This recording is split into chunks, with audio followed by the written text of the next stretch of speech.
እሷ አንድ አመት ሙሉ ቆጮ ትበላለች ከጓሮ። አንተ ሩዝ ባኒድ አይቀር ጥብሱ አይቀር ምን አይቀር አያንቅም እንዴ? አንድ ሙእሚን ይሄን ያደርጋል እንዴ? አምጣት እንጂ ከሀገር ቤት ነይ እናቴ በላት፣ አብሽሪ በላት፣ እቅፍ አርጋት። ቀዳደጣለው የለበሰችውን አሮጌ ልብስ። ነይ እናቴ መርካቶ እንውጣ በአላህ ቀልብሽን ደስ ያለሽን። ኡሚ ደስ አለሽ? አው ደስ አለኝ ልጄ። እስቲ ግንባሬን ይዘሽ ዱዓ አርጊልኝ። ዱንያን ተቆጣጠራት። ሁሉ ባንተ እጅ ይሁን። ቀብርን ያሳምርልህ። ካንተ የበለጠ ትልቅ ሰው የለም። ከዚህ የበለጠ ንግድ አለ እንዴ? ይሄ እኮ ነው ትልቁ ንግድ። ማታውን ስገባ ደውልላት። የዛሬው ትምህርት ቀልብ ከገባ አሰላሙ አለይኩም ኡሚ በላት። አሰላሙ አለይኩም ባባዬ በለው። ምን ነክቶ ደወልክ ይላል ደግሞ ደውለህ ስለማናቅ። አይ ዛሬ ሐዲስ ሰምቻለሁ በለው። ስንቶቻችን እንዘይራቸዋለን በቀን? በቃ ሁሌ ሐያታችን ሙሉ እኔ ከሆነ የሚገርመኝ ሐያታችን ሙሉ በቃ ሐቢብቲ ሐያቲ ብቻ ሆነ። ሐቢብቲ እንዴት ነሽ? ሐያቲ እንዴት ነህ? በቃ ከሚስት ጋር ብቻ ነው እንደ ዱንያ ሐያት። ከሚስት በፊት እናትን አይደል እንዴ የምታውቃት? የለም ስነ ምግባር። ከሚስት በፊት አይደል እንዴ አባት የምናውቀው?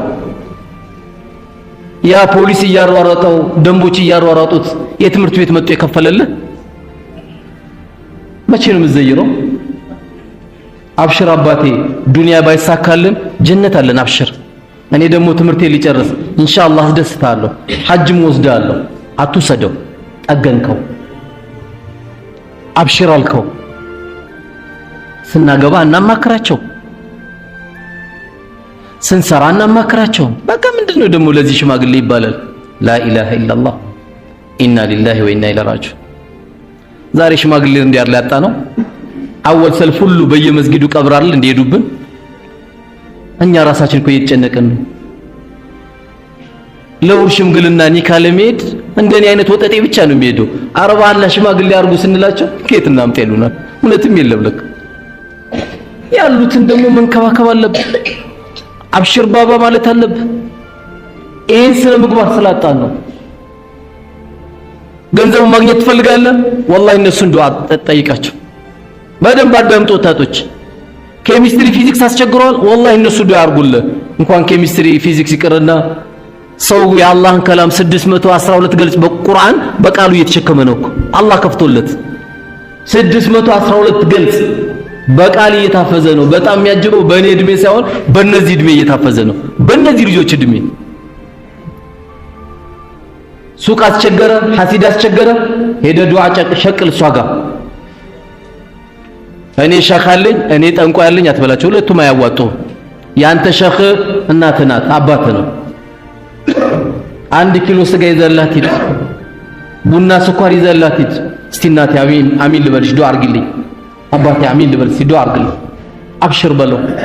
ካልሲ መጀመሪያ ለሱ ቀይርለት፣ አንተ አትግዛ። ጫማ ያንተን አዘግኝና ለሱ ግዛ። የውሸት አንኑር፣ የውሸት አንኑር። አሁን የውሸት እየኖር ስለሆነ ነው እኮ። በቀን ቢያንስ በሳምንት የሆነ ሰዓት ሄደ ከነሱ ጋር ዋል። ስትውል ሞባይሉን አጥፍታ አናግራቸው። በደንብ አዳምጣት። በወሬ እንኳን አትቅደማት፣ በወሬ አትቅደማቸው። አብሽሩ በላቸው። ዋናውን ካጣን ትንሹን አናገኝም። ዋናውን ያጣነው ምንድነው? ከእናት ከአባታችን ጋር ያለውን ነገር በደንብ አድርገን በአማረ መልኩ መከታተል አለብን። እኔ ቢዚ ነኝ ወላሂ አይመቸኝም። ላኢላሃ ኢላላህ። አንዳንዱ ሲያገባ ምን ይላል? ቤተሰብ ዘይራል እናት አባት ስለሆነ ወላሂ ያው ከትዳር ጋር ከባድ ነው እንደምታውቀው ይላል። እዴ አገባን እንጂ ጀነት ገባን እንዴ? ትዳሩም የሚያምር ሄዳ አሸቀልም እንዴ? ሚስት የሆነ ባህሪ ካስቸገረች እኮ የት ነው መሄድ ያለብህ? እናት ጋር ዱዓ ትቀበላለህ። አረ ኡሚ ዱዓ አርጊልን ማርሻ አገባቡ ቤቴ ደስ አላለኝም ትላለህ። ሄደ ዱዓ ትቀበላለህ። ገበያ ሱቅ ትከፍታለህ፣ ዝግት ብሎብሃል። ሂድ እናትህ ጋርና አባትህ ጋር ዱዓ ተቀበል። የሚዋጥ መድኃኒት እያገኘን የማይዋጥ መድኃኒት እየተጠቀምን ስለሆነ ነው። የግድ እናት አባት ብቻ አይደለም። አላህ ካጠገባችን ለተለዩት እናትና አባቶቻችን ዛሬ በምናደርገው ዱዓ አላህ ቀበራቸውን ኑር አላህ ያርግላቸው። የተሻለ ምንጣፍ አላህ ያርግላቸው። የተሻለ ቤት አላህ ያድርግላቸው። ረውደቱን ሚን ሪያዲል ጀና አላህ ያርግላቸው። የሲባል ግን ከወንድም ከእህት ደግሞ እንራራቅ ማለት አይደለም። እንደው እንደ ደረጃው እናውራው ለማለት ያክል እንጂ ብናወራ የወንድምም የእህትም አለ። በተቻለ መጠን ረህመቱን እናወርድ። የአላህ ረህመት መምጣት የሚችለው በመካከላችን ስንተዛዘን ነው። በተለይ አሁን ባለንበት ሂደት ትልቁ ዳዕዋ እኔ አሁን ትልቁ ዳዕዋ እስከ 2 ሰዓት ዳዕዋ አርግ ተብያለሁ። እስከ 3 ሰዓት ቢሳካልኝ ኖሮ ምን እንቀጥላለን መሰላችሁ? የአካባቢውን ሽማግሌ ሰብስበን አስቤዛ ገዝተንላቸው ብንሸኛቸው ደስ ይለኝ ነበር። የዘመኑ ዳዕዋ ስለሆነ ነው። እንደ ድሮ ደረቅ ዳዕዋ ሰው አይፈልግም። በተግባር ነው። ኤሊ ሰላቱ ተቀባይነት የለውም እያለን እኛ ቁም ሳጥናችን ልብሳችን ከሞላ ልጁ ታፋ ይታያል ሰላትህ ተበላሽቷል ብትለው ውሸታም ነህ። ድንገት እንደውም ካንተ የበለጠ የሱ ሰላት ይመስለኛል መቅቡል የሚሆነው። እንዲህ አይባሉ። መስጊዳችን ላይ ያየነው ሰው ካለ ሱሪው ተቀዶ ያየነው ሰው ካለ እኛ ቁም ሳጥናችን ተጨናንቀው የለን። አረ የቁም ሳጥን ይቀየርልኝ እያለች አይደል እንደ ሚስት አረ ልብስ በዛ የቁም ሳጥን ይቀየር ሰፋ ያለ ከዛ ልብስ አምጣና መጣስጠውና አሁን ይሄን ልበስ ሰላትን እንዳያበላሽብ ብዬ ነው ብለ መጣ መስጠት ነው ያለብህ። አካባቢያችን ላይ እዚህ አካባቢ ላይ የተጎዳ ሰው ካለ ዚያራ ያስፈልጋል። ወአለይሰ ሊልኢንሳን ኢላ ማ ሰዓ ኢላ አላህ። የሰው ልጅ ያሳለፈው መልካም ስራ እንጂ ሌላ ምን አለው ይላል። ምን አለ? አንተ ያልሰራኸውን ከልጅ እንዳትጠብቅ እንዳትሳሳቱ። አንተ ያልሰራኸውን ከወንድም እንዳትጠብቅ። ብዙ ሰው ቀብረናል፣ ብዙ ሰው አይተናል። ገና በሳምንቱ ነው ሽምግልና እየተጠራን ያለ ነው። በሳምንቱ ከአባቴ የሚደርሰኝ 3 ሚሊዮን ብር ነው፣ እኔ የሚደርሰኝ 2 ሚሊዮን ብር ነው። ገና 7 ቀን እንደው በሀገራችን ባህል እንኳን አረጋና አይኑ ሳይጠፋ ይባላል ይባላል አባቶች። አይኑ ሳይጠፋ ውርስ ይወራል ይባላል። አዳብ አይደለም። ለምንድን ነው ይሄ? መጀመሪያ የተነሳንበት አነሳሳችን ስተት ስላለው ያን ስተት ነው ማረም ያለብን። ያን ስተት ካላረምን የምናጣቸው ነገሮች ብዙ ናቸው። በተለይ ወጣቶች ከናት ከአባታችሁ ጋር ልዩ ግንኙነት እንድታደርጉ አደራ እላለሁ።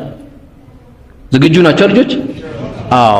ድንገት የዘመኑ ወጣት እንዴት እኔ ካሮጌ ጋር ሄዳለሁ፣ ሰፈር ደግሞ ጓደኞቼ ቢያዩኝስ፣ የሃይስኩል ትምህርት ቤት ጓደኞቼ ቢያዩኝስ፣ እሱ ሴት አቅፎ ስለሄደ ትልቅ ሆነ ማለት ነው።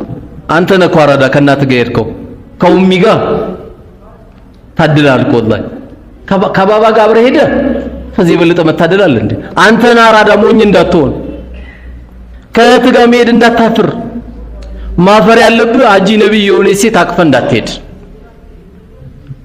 ለምን አቅፈ ሄድካት እህት ወይ እህት ናት ወይ አክስት ናት ወይ እናት ናት ወይ ሴት ልጅህ ናት። ከዚህ ሁሉ አታልፍ።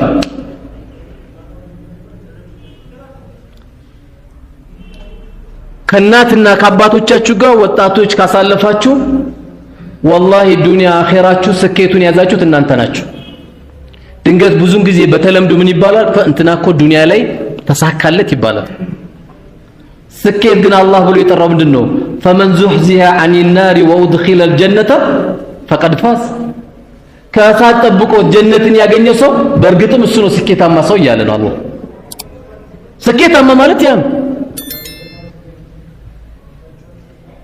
እንጂ ስኬታማ ማለት የቤታችን ትልቀት የመኪናችን ስፋት አይደለም። እነዚህ የዱንያ መጠቃቀሚያ ናቸው። ወይ ታገኘዋለህ ወይ አታገኘው። ስላላገኘው የሚገርም ነገር አይደለም።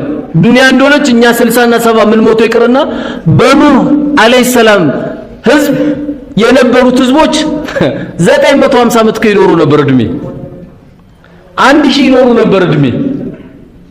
እንደውም በታሪክ ሲወራ ምን ይባላል? እናቶች አንዳንዴ ሲያለቅሱ ይገኛሉ። ምኖች ሲባሉ ወጣት ልጅ ለጋ ልጅ ሞቶብኝ ይሉ ነበር። ስንት ነው እድሜ ሲባሉ 400 ዓመት። አላህ ያሳያችሁ። 400 ዓመት ሆና ብላ ታለቅስ ነበረ። ለምን? የኑህ ህዝቦች 1000 አካባቢ እድሜ ነበራቸው። እነሱም እኮ ለቀቁ ዱንያ። እናቶች ወንድሞች፣ እነሱ እንኳን ተውት። 1000 ዓመት የነበሩ ሰዎች ነበሩ። እኛውን ዛሬ ማዕከላችን ጋሽ እንትናን ታውቃቸዋለህ? የትኛው ጋሽ እንትና? ጋሽ እንትና አውቃቸዋለሁ።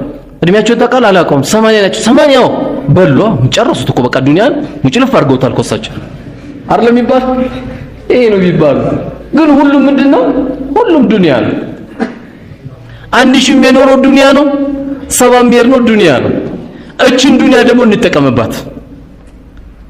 ጥሩ ገንዘብ ማግኘት ትፈልጋለህ? እናትህ ጋር ያለ ቁልፉ ሄዳ አስከፍት ዛሬ። በትምህርት ከማንም የተሻልክ መሆን ትፈልጋለህ? ቁልፍ ያለው እናትህ ጋር ነው። ጥሩ ታዋቂ ነጋዴ መሆን ትፈልጋለህ? ወላሂ ቁልፍ ያለው እናትህ ጋር ነው። ጓደኞች አድርግ። ከእናታችን ጋር ከአባታችን ጋር ጓደኛ ከሆንን ወላሂ ትክክለኛ ዱንያ ላይ ያስከው አንተ ጓደኛ አንተ ነህ። የለማ ዛሬ ጓደኛ የሆነ የሃይስኩል ትምህርት ቤት ምክክር እያደረግን እያለ ወጣቶችን ሰበሰብኳቸው። እስቲ ከመካከላችሁ ለአላህ ብላችሁ የምትወዱት ጓደኛችሁን ንገሩኝ ብዬ ጠየቅኳቸው። አላህ ይስጣቸው አልዋሹኝም። ምን እንዳልዋሹኝ ታውቃላችሁ? ወላሂ የፉገራ ነው እንጂ ያለን የእውነት የልብ ጓደኛ የለንም። ወላሂ ውሸታችን ነው። አንዳችሁ አልዋሹኝም። የለንም ለአላህ ብላችሁ አላህ የውመል ቂያማ የታሉ ለኔ ብለው የተዋደዱ ብሎ ሲጠይቅ እነዚህ የተዋደዱ ሰዎች ጥላ በሌለበት ቀን ጥላ ውስጥ አደርጋቸዋለሁ ያላቸው ሰዎች እንድትሆኑ እስቲ ማናችሁ ከናንተ መካከል ጓደኛ ያለው ስንላቸው ያው እንብላ እንጠጣ እንሂድ እንምጣ ምናምን ነገር እንጂ የልቤ ጓደኛም ብለው የለኝም። አብሽር እናትን አርጋት፣ አብሽር አባትን አርገው። ካገኘ ጥሩ ነው፣ ካላገኘ እናትን አርግ። ብዙ ነገር የምታገኝባት ስለሆነ ይሄንን ነው መገመት ያለብን፣ ይሄንን ነው ማሰብ ያለብን እንጂ ወንድሞች ለመውረድ ለማነስ አሁን እኮ ዝም ብሎ ከተማ ላይ ራሱ ብጥበጣ ሲነሳ መጀመሪያ የሚያዘው ማን ነው? ጸጉሩ ያልተስተካከለ ወዲያው ፖሊስም ይዘዋል። ለምን? የስነ ምግባር መገለጫ አይደለም። ያለበለዚያ ምን ይሆናል መሰላችሁ? በየመንደሩ የገባብን ሱስ አፋችን ውስጥ ይገባል። በየመንደሩ የገባብን ፈሳድ አቅላችን ላይ ይገባል። ከዛ ውጥርጥር ያደርጋል።